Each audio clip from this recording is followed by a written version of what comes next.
देखतानी लोग करतावे बड़ी मनमानी। नमस्कार, प्रणाम सभी भाइयों को, जय भीम। तो दोस्तों, आप लोग का चाहता सिंगर विकास राव का एक फिर से मिशन सॉन्ग आ गया, जिस सॉन्ग का टाइटल ऐसा है कि लोग भूलत काहे बाबा भीम के। तो जी दोस्तों, कुछ ऐसा ही टाइटल है, आप लोग को थोड़ा वीडियो दिखाते हैं।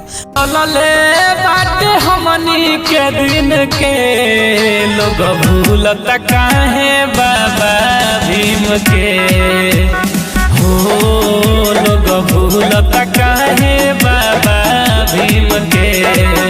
उहे एक